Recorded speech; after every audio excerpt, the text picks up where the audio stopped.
ഹമാസിന്റെ ഒരു അപ്രോച്ച് എന്ന് പറയുന്നത് they will continue the armed resistance and they continued the armed resistance. അതാണ് ബേസിക്കലി ഒക്ടോബർ 7ലേക്ക് നയിച്ചത്.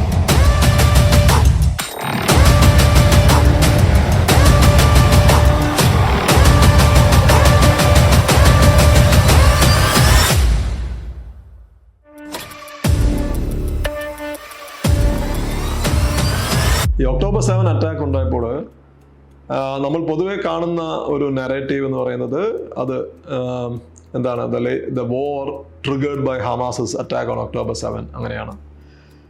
അപ്പോൾ ഞാൻ സ്വയം ചോദിച്ചത് as a student of IR or as a journalist നമ്മൾ സ്വയം ചോദിച്ചത് എന്തുകൊണ്ടാണ് ഒക്ടോബർ 7 ഉണ്ടായത്, എന്തുകൊണ്ടാണ് ഇത്രയും വയലൻ്റ് ആയിട്ടുള്ള ഒരു അറ്റാക്ക് ഹമാസ് ക്യാരി ഔട്ട് ചെയ്യുന്നത്.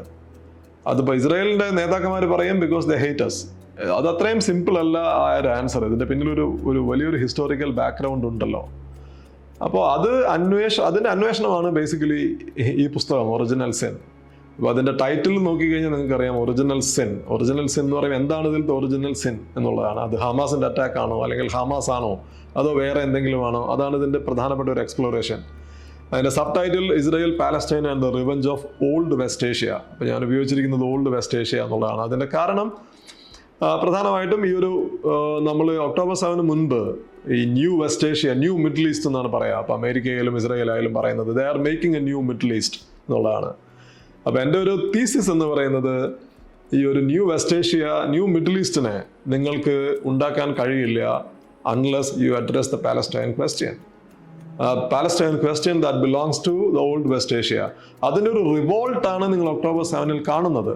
ഓക്കെ, അപ്പോൾ അതാണ് ഒക്ടോബർ 7 ആണ് ഇതിൻ്റെ ഒരു ട്രിഗറിങ് പോയിന്റ്. അതായത് എന്തുകൊണ്ടാണ് ഈ ബുക്കിലേക്ക് ഞാൻ പോകാനുള്ള ഒരു ട്രിഗറിങ് പോയിന്റ് ഇതാണ്. അപ്പോൾ ഈ ഒക്ടോബർ 7 അറ്റാക്ക് ഉണ്ടായപ്പോൾ എന്തുകൊണ്ടാണ് ഈ അറ്റാക്ക് ഉണ്ടാകുന്നത്, ഇതിൻ്റെ പിന്നിലുള്ള ഒരു ഹിസ്റ്റോറിക്കൽ ബാക്ക്ഗ്രൗണ്ട് എന്താണ്. പിന്നെ ഈ ഒരു വെസ്റ്റ് ഏഷ്യൻ സബ്ജക്റ്റ് എനിക്ക് പേഴ്സണലി വളരെ ക്ലോസ് ആയിട്ടുള്ളൊരു സബ്ജക്റ്റാണ്. ഞാൻ IR പഠിക്കാൻ തുടങ്ങിയത്, MA കാലത്ത് IR പഠിക്കാൻ തുടങ്ങിയ സമയം മുതൽ ഈ ഒരു വിഷയത്തെ പിന്തുടരുന്ന, അല്ലെങ്കിൽ ഒരു സ്റ്റുഡൻ്റ് എന്നുള്ള രീതിയിൽ പഠിക്കാൻ ശ്രമിക്കുന്ന ഒരാളാണ്. ഒരു ജേർണലിസ്റ്റ് എന്നുള്ള നിലയിൽ പലപ്പോഴും ഈ റീജിയനിലേക്ക് യാത്ര ചെയ്തിട്ടുണ്ട്. അത് വെസ്റ്റ് ബാങ്കിലേക്കായാലും അതുപോലെ ഇസ്രായേലിലേക്കായാലും അതേപോലെ തന്നെ ഇസ്രായേലിൻ്റെ സറൗണ്ടിങ് റീജിയൻസ് ആയാലും. ഇപ്പം നമ്മൾ ഓരോ ചാപ്റ്ററും തുടങ്ങുന്നത് ഓരോ സ്ഥലത്ത് നിന്നാണ്, ജോർഡാനിൽ നിന്ന്, ഇറാനിൽ നിന്ന്. അപ്പോൾ ഇവിടേക്കൊക്കെ യാത്ര ചെയ്തിട്ടുള്ള ഒരു ഫീൽഡ് എക്സ്പീരിയൻസും ഉണ്ടായിട്ടുണ്ട്. ഒരു സ്റ്റുഡൻ്റ് എന്ന രീതിയിൽ നമ്മൾ അച്ചീവ് ചെയ്തിട്ടുള്ള ഒരു റിസർച്ച് എക്സ്പീരിയൻസും ഉണ്ടായിട്ടുണ്ട്. അപ്പോൾ ഇത് രണ്ടും എങ്ങനെ ഉപയോഗിച്ച് ഒരു പുസ്തകം എഴുതാം എന്നുള്ളതാണ്. അപ്പോൾ to tell the story of the Palestine question, എന്തുകൊണ്ടാണ് ഒക്ടോബർ 7 ഉണ്ടായത്, എന്താണ് അതിൻ്റെ പിന്നിലുള്ള ഒരു ഹിസ്റ്റോറിക്കൽ ബാക്ക്ഗ്രൗണ്ട്, എന്തുകൊണ്ടാണ് സമാധാനം ഉണ്ടാവാത്തത്. കാരണം പലരും പറയും ഇസ്രായേൽ പാലസ്റ്റൈൻ ഇഷ്യൂ ഭയങ്കര കോംപ്ലിക്കേറ്റഡ് ആയിട്ടുള്ള ഒരു ഇഷ്യൂ ആണെന്നാണ് പറയുക. കാരണം ഇത് 70-ലധികം വർഷങ്ങളോളം നീണ്ടു നിൽക്കുന്ന ഒരു പ്രശ്നമാണ്.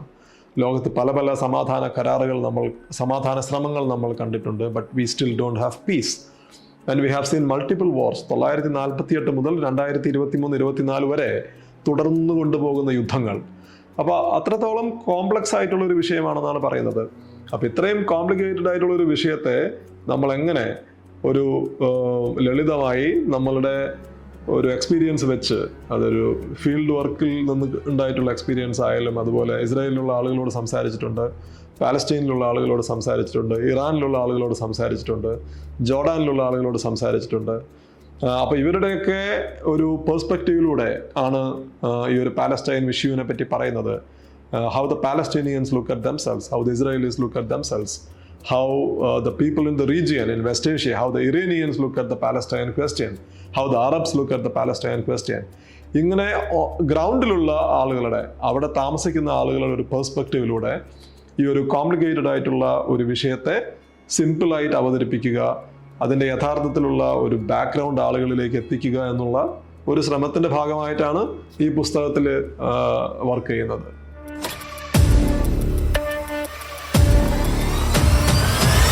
ഒറിജിനൽ സിൻ്റെ ഇൻട്രൊഡക്ഷനിൽ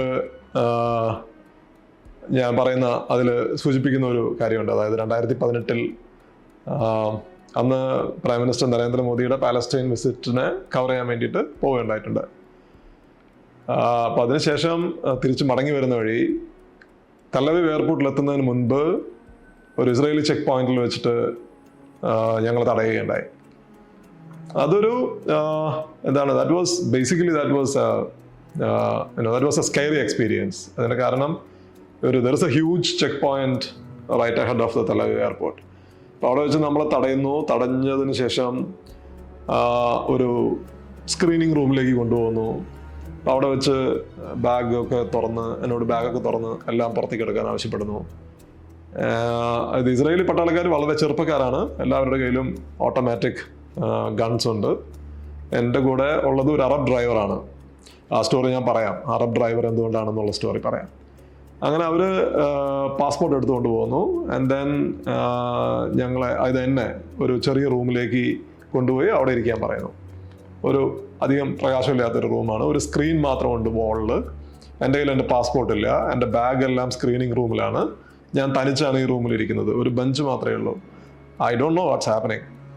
അങ്ങനെ കുറേ നേരത്തിന് ശേഷം എനിക്ക് തോന്നുന്നു ഒരു 20-30 മിനിറ്റോളം അതിനകത്ത് ഒരു അൺസർട്ടനിറ്റിയിൽ നമ്മളിരിക്കുകയാണ്.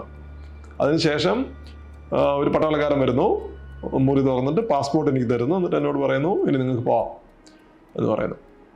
അങ്ങനെ ഞാൻ അവരോട് പറയുന്നുണ്ട്, ഞാൻ ഇന്ത്യൻ പ്രധാനമന്ത്രിയുടെ വിസിറ്റ് കവർ ചെയ്യാൻ വന്നിട്ടുള്ള ഇന്ത്യയിൽ നിന്നുള്ള ഒരു ജേർണലിസ്റ്റ് ആണെന്ന് മുൻപേ അവരെന്നെ തടഞ്ഞപ്പോഴേ ഞാൻ പറയുന്നു. പക്ഷെ അതൊന്നും അവർ ചെവി കൊള്ളാൻ തയ്യാറല്ല. അങ്ങനെ തിരിച്ച് സ്ക്രീനിങ് റൂമിലേക്ക് ചെന്നപ്പോൾ എൻ്റെ ബാഗ് തുറന്ന് എൻ്റെ എല്ലാ സാധനങ്ങളും പുറത്ത് വാരി വലിച്ചിട്ടിരിക്കുകയാണ്. ഞാൻ അവിടെ നിന്ന് ബെത്ലഹേമിൽ നിന്ന് വാങ്ങിയിട്ടുള്ള സോവനിയർ ഉൾപ്പെടെ. So I had to repack everything അവിടെ വെച്ചിട്ട്. And the soldiers were standing around me holding their guns. So I had to repack everything. എന്നിട്ട് പുറത്തേക്ക് ഇറങ്ങി ഞാൻ കാറിൽ കയറുന്നു. അപ്പോൾ എൻ്റെ അറബ് ഡ്രൈവറുണ്ട്, അദ്ദേഹം പറയുകയാണ്, it's all because of me. അപ്പം അതിൻ്റെ കാരണം നമ്മൾ ഇസ്രായേലിലേക്ക് യാത്ര ചെയ്യുന്നത് അത്ര ബുദ്ധിമുട്ടുള്ളൊരു കാര്യമല്ല. ഇസ്രായേൽ വിസ ഉണ്ടെങ്കിൽ നിങ്ങൾക്ക് ഇസ്രായേൽ പോകാം. ഇസ്രായേൽ പ്രോപ്പറിലേക്കാണ് യാത്ര ചെയ്യുന്നത്. ഇസ്രായേൽ പ്രോപ്പർ എന്ന് പറയുമ്പോൾ 1967 ഇസ്രായേൽ, ആ ബോർഡറിനനുസരിച്ചിട്ടുള്ള ഇസ്രായേൽ. അതൊരു എന്താ പറയുക, സെക്യൂരിറ്റി ആയാലും it's not a challenging experience. But here the problem was that I was in the West Bank Palestinian ടെറിട്ടറിയാണ്. ഞാൻ റാമല്ലയിലാണ് താമസിച്ചിരുന്നത്.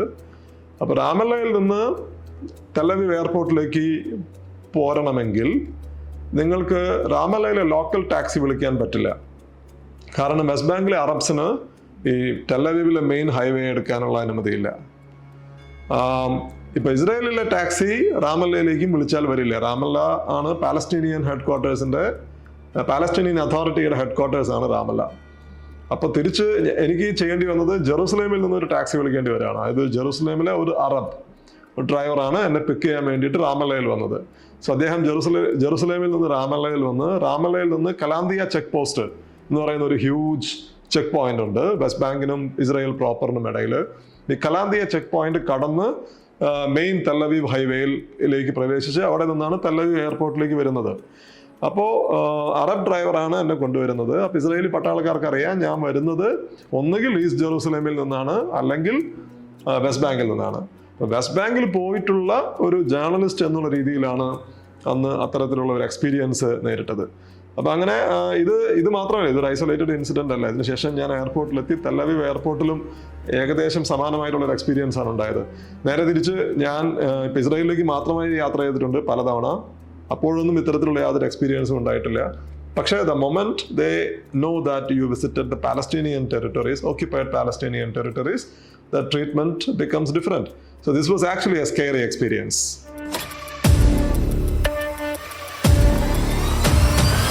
ഇതിപ്പോൾ വെസ്റ്റ് ബാങ്കിലേക്കും ഇസ്രായേലിലേക്കും പോകുമ്പോൾ ഉണ്ടാകുന്ന ഒരു കോംപ്ലിക്കേഷനെ പറ്റിയിട്ടാണ് ഞാൻ പറഞ്ഞത്. അപ്പോൾ ഇതിൻ്റെ ഒരു യഥാർത്ഥത്തിലുള്ള ഒരു ചിത്രം, ഒരു പൂർണ്ണമായ ചിത്രം മനസ്സിലാക്കണമെങ്കിൽ നമുക്ക് വെസ്റ്റ് ബാങ്കിൻ്റെയും അതുപോലെ മറ്റ് പാലസ്തീനിയൻ ടെറിട്ടറീസിൻ്റെയും അവർക്ക് ഇസ്രായേലുമായിട്ടുള്ള ബന്ധത്തിൻ്റെയും ഒരു ചരിത്രം മനസ്സിലാക്കേണ്ടതുണ്ട്. അപ്പോൾ നമ്മൾ പാലസ്തീനിയൻ ടെറിട്ടറീസ് എന്ന് നമ്മൾ പൊതുവെ പറയുന്നത് വെസ്റ്റ് ബാങ്കും ഗാസയും ഈസ്റ്റ് ജെറുസലേമും ഉൾച്ചേരുന്ന 3 പ്രദേശങ്ങളാണ്. അതും ഇപ്പം ഇന്നത്തെ ഇസ്രായേൽ പ്രോപ്പർ ഇതെല്ലാം കൂടിച്ചേരുന്ന ഒരു ലാൻഡിനെയാണ് ഹിസ്റ്റോറിക് പാലസ്റ്റൈൻ എന്നറിയപ്പെട്ടിരുന്നത്. സെയിം ഭൂപ്രദേശം, land between river and the sea. Mandatory Palestine അതൊരു ബ്രിട്ടീഷ് കോളനി ആവുന്നു. അപ്പോൾ ഈ സമയത്താണ് ബ്രിട്ടന്റെ നേതൃത്വത്തിലുള്ള ഗവൺമെന്റ് അവിടെ ഇരിക്കുന്ന സമയത്താണ് യൂറോപ്പിൽ നിന്ന് വൻ രീതിയിലുള്ള ജൂയിഷ് മൈഗ്രേഷൻ പാലസ്റ്റൈനിലേക്ക് വരുന്നത്. ഈ ജൂയിഷ് മൈഗ്രേഷൻ തുടങ്ങുന്നത് 19ാം നൂറ്റാണ്ടിൻ്റെ അവസാനത്തിലാണ്. ഒന്നാം ലോക മഹായുദ്ധത്തിന് ശേഷമാണ് ഇറ്റ് പിക്സ് അപ്പ് പേസ്. അതിന് കാരണം നമുക്ക് എല്ലാവർക്കും അറിയുന്ന ഒരു കാരണമാണ്. കാരണം ഈ ഇന്റർവാർ പീരിയഡ്, അതായത് 922-നും 938-നും ഇടയിലുള്ള ഈ ഒരു സമയത്താണ് യൂറോപ്പിൽ യഹൂദർ ഏറ്റവും വലിയ പ്രോസിക്യൂഷൻ നേരിടുന്നത്. അത് നാസികളുടെയും ഫാഷിസ്റ്റുകളുടെയും ഭരണകാലത്ത്. അപ്പോൾ ഈ സമയത്ത് പ്രോസിക്യൂഷനിൽ നിന്ന് രക്ഷ നേടാനായി യഹൂദർ കൂട്ടത്തോടെ പലായനം ചെയ്തത് പാലസ്റ്റൈനിലേക്കാണ്. പാലസ്റ്റൈൻ അന്ന് ഭരിക്കുന്നത് ബ്രിട്ടനാണ്. അപ്പോൾ 945-945 അതായത് രണ്ടാം ലോക മഹായുദ്ധത്തിന്റെ അവസാനത്തോടെ പാലസ്റ്റൈനിൽ ഒരു സൈസബിൾ ജൂയിഷ് പോപ്പുലേഷൻ ഉണ്ട്. അപ്പോൾ അവരുടെ അപ്പോഴത്തെ ഡിമാൻഡ് എന്ന് പറയുന്നത് അവർക്ക് സ്വതന്ത്രമായി ഒരു യഹൂദ രാഷ്ട്രം ഉണ്ടാക്കണം, പാലസ്റ്റീനുള്ളിൽ ഉണ്ടാക്കണം എന്നുള്ളതാണ്. അത് 917 ബ്രിട്ടൻ സമ്മതിച്ചിട്ടുള്ള കാര്യമാണ്. ബാൽഫർ ഡിക്ലറേഷൻ എന്ന് കേട്ട് കാണും. ബാൽഫർ ഡിക്ലറേഷനിൽ ബ്രിട്ടൻ പറഞ്ഞത്, ബ്രിട്ടീഷ് ഗവൺമെന്റ് 1917 പറഞ്ഞത്, his Majesty's government supports the creation of Jewish homeland in Palestine എന്നാണ് പറഞ്ഞത്. അതായത് പാലസ്തീനുള്ളിൽ ഒരു യഹൂദർക്ക് വേണ്ടിയിട്ടുള്ള ഒരു ഹോംലാൻഡ് ഉണ്ടാക്കുന്നതിനെ ബ്രിട്ടീഷ് ഗവൺമെന്റ് പിന്തുണയ്ക്കുന്നു എന്നാണ് പറഞ്ഞത്. അപ്പോൾ അത് പിന്നീട് ഒരു സയനിസ്റ്റ് ഡിമാൻഡായി മാറുന്നു. അങ്ങനെ 945 അവരുടെ ഒരു പ്രധാനപ്പെട്ട ഡിമാൻഡാണ് ഞങ്ങൾക്ക് സ്വന്തമായിട്ട് ഒരു രാഷ്ട്രം വേണം എന്നുള്ളത്. അങ്ങനെ 947 ഒരു UN ജനറൽ അസംബ്ലിയിൽ ഒരു റെസൊല്യൂഷൻ പാസ്സാവുന്നുണ്ട്.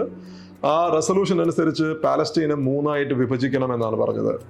അത് ഒരു യഹൂദ രാഷ്ട്രം, ഒരു അറബ് രാഷ്ട്രം, അതേപോലെ തന്നെ ജെറൂസലേം ഒരു സ്വതന്ത്ര സിറ്റിയായി, ഒരു ഇന്റർനാഷണൽ സിറ്റിയായി മാറുക എന്നുള്ളതായിരുന്നു UN പാർട്ടീഷൻ പ്ലാൻ. ഈ UN partition plan UN general അസംബ്ലിയിൽ അനുമതി കിട്ടുന്നു. ഭൂരിഭാഗം രാജ്യങ്ങളും അതിനെ പിന്തുണയ്ക്കുന്നു. ഇന്ത്യ പിന്തുണയ്ക്കുന്നില്ല. ഇന്ത്യ അതിനെതിരെയാണ് വോട്ട് ചെയ്യുന്നത്. ഇന്ത്യയുടെ അന്നത്തെ നിലപാട് 947 നവംബറിലാണ്, അതായത് ഇന്ത്യക്ക് സ്വാതന്ത്ര്യം കിട്ടിയുടെ ഏതാനും മാസങ്ങളെ ആയിട്ടുള്ളൂ. അന്നത്തെ ഇന്ത്യയുടെ നിലപാട് എന്ന് പറയുന്നത് പാർട്ടീഷന്റെ ഒരു ഭീകരത അനുഭവിച്ച ഒരു രാജ്യം എന്ന നിലയിൽ പാലസ്തീൻ്റെ പാർട്ടീഷൻ നമ്മൾ അനുവദിക്കില്ല, അല്ലെങ്കിൽ അതിനെ നമ്മൾ പിന്തുണയ്ക്കില്ല എന്നുള്ളതായിരുന്നു ഇന്ത്യ അന്ന് എടുത്ത നിലപാട്. പക്ഷേ 47 UN ജനറൽ അസംബ്ലിയിൽ പാർട്ടീഷൻ പ്ലാന് അംഗീകാരം കിട്ടുന്നു. പക്ഷേ that never made it into the security council. 948 മെയ് മാസം ബ്രിട്ടന്റെ മാൻഡേറ്റ് അവസാനിക്കുന്നു. അപ്പോൾ മാൻഡേറ്റ് അവസാനിക്കുന്ന അന്ന് മെയ് 14 തീയതി 948 അന്നത്തെ Zionist leadership, David Ben ഗുറിയോണും him വെയ്സ്മാനും ഉൾപ്പെടെയുള്ള ആളുകൾ യൂണിലാറ്ററലി ഒരു പുതിയ രാഷ്ട്രം പ്രഖ്യാപിക്കുന്നു. അതാണ് ഇസ്രയേൽ എന്നുള്ള രാഷ്ട്രമായി മാറുന്നത് 948 മെയ് 14 തീയതി. അങ്ങനെയാണ് ഇസ്രയേൽ ഉണ്ടാവുന്നത്. Immediately after that the first Arab Israel war breaks out. കാരണം ചുറ്റിനുമുള്ള അറബ് രാജ്യങ്ങൾ ആരും പുതിയ യഹൂദ രാഷ്ട്രത്തെ അംഗീകരിക്കുന്നില്ല. അത് തുടർന്ന് ഒരു യുദ്ധത്തിലേക്ക് 948-49 യുദ്ധത്തിലേക്ക് നീങ്ങുന്നു. ഈ യുദ്ധത്തിന്റെ അവസാനം UN പാർട്ടീഷൻ പ്ലാൻ പ്രൊപ്പോസ് ചെയ്തത് ഹിസ്റ്റോറിക് പാലസ്റ്റൈൻ്റെ 55% യഹൂദ രാഷ്ട്രമായിട്ട് പ്രൊപ്പോസ് ചെയ്തത്, 45% അറബ് രാജ്യമായിട്ടും. 948-49 യുദ്ധത്തിന്റെ അവസാനം ഇസ്രയേൽ UN പ്രൊപ്പോസ് ചെയ്തതിനേക്കാൾ ഒരു 22% കൂടുതൽ ലാൻഡ്, പാലസ്റ്റീനിയൻ ലാൻഡ് ഇസ്രായേൽ പിടിച്ചെടുക്കുകയാണ്. അങ്ങനെ 949 ഇസ്രായേൽ വെസ്റ്റ് ജെറുസലേം, അതുപോലെ ഇസ്രായേലിൻ്റെ ഹിസ്റ്റോറിക് പാലസ്റ്റൈൻ്റെ വെസ്റ്റേൺ ഭാഗങ്ങൾ, നോർത്തേൺ ഭാഗങ്ങൾ, സദേൺ ഭാഗങ്ങൾ, ഇതെല്ലാം ഇസ്രായേൽ പിടിച്ചെടുക്കുകയും വെസ്റ്റ് ബാങ്കും ഈസ്റ്റ് ജെറുസലേമും ജോർഡാനും പിടിച്ചെടുക്കുകയും ഗാസ സ്ട്രിപ്പ് ഈജിപ്തും പിടിച്ചെടുക്കുകയും ചെയ്യുന്നു. ഇങ്ങനെയാണ് ഹിസ്റ്റോറിക്കൽ പാലസ്റ്റൈൻ എന്ന് പറയുന്നത് വിഭജിക്കപ്പെടുന്നത്.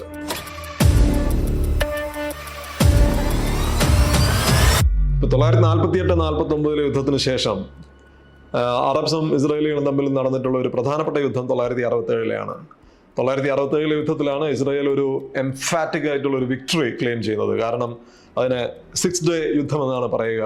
6 ദിവസം മാത്രം നീണ്ടുനിന്ന യുദ്ധം. ഈ 6 ദിവസത്തെ യുദ്ധത്തിനിടയിൽ ഇസ്രായേലിന്റെ നെയ്ബറിംഗ് രാജ്യങ്ങളെല്ലാം പരാജയപ്പെടുത്തുകയാണ് ഉണ്ടായത്. ഈജിപ്തിനെ, ജോർഡാനെ, അതുപോലെ സിറിയയെ എല്ലാം. ഈ 967 യുദ്ധത്തിലാണ് ഇസ്രായേൽ വെസ്റ്റ് ബാങ്കും ഈസ്റ്റ് ജെറുസലേമും ജോർഡാന്റെ കയ്യിൽ നിന്ന് പിടിച്ചെടുക്കുന്നു. സൈനായ് പെനിൻസുലയും ഗാസ സ്ട്രിപ്പും ഈജിപ്തിന്റെ കയ്യിൽ നിന്ന് പിടിച്ചെടുക്കുന്നു. ഗോലാൻ ഹെയ്റ്റ്സ് സിറിയയുടെ കയ്യിൽ നിന്ന് പിടിച്ചെടുക്കുന്നു. സോ എഫക്റ്റീവ്ലി നമ്മൾ നേരത്തെ പറഞ്ഞല്ലോ ഹിസ്റ്റോറിക് പാലസ്റ്റൈൻ എന്ന് പറഞ്ഞല്ലോ. ഹിസ്റ്റോറിക് പാലസ്റ്റൈൻ്റെ ഉള്ളിലാണ് സ്റ്റേറ്റ് ഓഫ് ഇസ്രായേൽ ഉണ്ടാവുന്നത്. 949 യുദ്ധത്തിൽ UN പ്രപ്പോസ് ചെയ്തതിനേക്കാൾ കൂടുതൽ ഭൂമി ഇസ്രായേൽ പിടിച്ചെടുക്കുന്നു. പക്ഷെ 967 നമ്മൾ ഈ പറയുന്ന ഹിസ്റ്റോറിക് പാലസ്റ്റൈൻ പൂർണ്ണമായും ഇസ്രായേലിന്റെ നിയന്ത്രണത്തിലേക്ക് വരുന്നത്.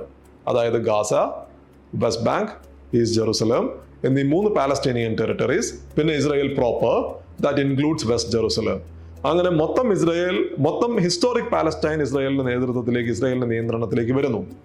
അതിലൊരു ഭാഗം ഒക്യുപ്പൈഡ് ടെറിട്ടറീസ് ആണ്, മറുഭാഗം നമ്മൾ ഇന്ന് അറിയപ്പെടുന്ന ഇസ്രായേൽ രാഷ്ട്രമാണ്. അങ്ങനെയാണ് വരുന്നത്. ഇതിൽ നമ്മൾ നോക്കിക്കഴിഞ്ഞാൽ വെസ്റ്റ് ബാങ്ക് എന്ന് പറയുന്നതും ഗാസ എന്ന് പറയുന്നതും രണ്ടും പാലസ്റ്റീനിയൻ റീജിയൻ ആണ്. പക്ഷെ ഇവ രണ്ടും തമ്മിൽ ഒരു ജിയോഗ്രാഫിക്കൽ ലിങ്ക് ഇല്ല. ഗാസ മെഡിറ്ററേനിയൻ കോസ്റ്റലാണ്. വെസ്റ്റ് ബാങ്ക് എന്ന് പറയുന്നത് ജോർഡാൻ റിവറിന്റെ വെസ്റ്റേൺ സൈഡിലാണ്. അതായത് ജോർഡാൻ റിവറിന്റെ വെസ്റ്റേൺ ബാങ്ക് എന്നുള്ള അർത്ഥത്തിലാണ് വെസ്റ്റ് ബാങ്ക് എന്നറിയപ്പെടുന്നത്. അത് ഇസ്രായേലികൾ അതിനെ വിളിക്കുന്നത് ജുഡയ ആൻഡ് സമറിയ എന്നാണ്. പക്ഷെ വെസ്റ്റ് ബാങ്ക് എന്നറിയപ്പെടുന്നതിന് ഒരു പ്രധാനപ്പെട്ട കാരണം ഇതാണ്. ഇത് രണ്ടും തമ്മിലൊരു ജിയോഗ്രഫിക്കൽ പ്രോക്സിമിറ്റി ഇല്ല. ഇത് രണ്ടും ഇസ്രായേലിന് ഡയറക്റ്റ് മിലിറ്ററി ഓക്യുപ്പേഷനിലായിരുന്നു, വെസ്റ്റ് ബാങ്കും ഗാസയും. ഇസ്രായേൽ 2005 ഗാസയിൽ നിന്ന് പിൻവാങ്ങുന്നുണ്ട്. ഇസ്രായേൽ ട്രൂപ്സിനെയും ഇസ്രായേലി സെറ്റിലേഴ്സിനെയും ഗാസയിൽ നിന്ന് പിൻവലിക്കുന്നുണ്ട് 2005. പക്ഷെ West Bank is today is directly militarily occupied by Israel. ഇപ്പൊ വെസ്റ്റ് ബാങ്കിൽ ഞാൻ ഒന്നിലധികം തവണ പോയിട്ടുള്ളതാണ്. ഇപ്പോൾ നിങ്ങൾ ഒറിജിനൽ സിൻ വായിച്ചു കഴിഞ്ഞാൽ അറിയാം, അതിലൊരു ചാപ്റ്ററിന്റെ പേര് തന്നെ passage to the West Bank എന്നുള്ളതാണ്. വെസ്റ്റ് ബാങ്ക് അത്രയും ആക്സസിബിൾ ആയിട്ടൊരു സ്ഥലമല്ല, അവിടെ പോകൽ എളുപ്പമല്ല. നിങ്ങൾക്കൊരു ഇസ്രായേലി വിസ വേണം വെസ്റ്റ് ബാങ്കിൽ പോകണമെങ്കിൽ. 2 രീതിയിലാണ് വെസ്റ്റ് ബാങ്കിലേക്ക് കടക്കാൻ സാധിക്കുക. ഒന്നുകിൽ നിങ്ങൾ ഇസ്രായേലിൽ പോവുക, തെല്ലവീവിൽ പോയിട്ട് വെസ്റ്റ് ബാങ്കിലേക്ക് കടക്കുക, അല്ലെങ്കിൽ ജോർഡാനിൽ പോയിട്ട് അമ്മാനിൽ ചെന്ന് ഇറങ്ങിയിട്ട് അവിടുന്ന് റോഡ് മാർഗം വെസ്റ്റ് ബാങ്കിലേക്ക് കടക്കുക.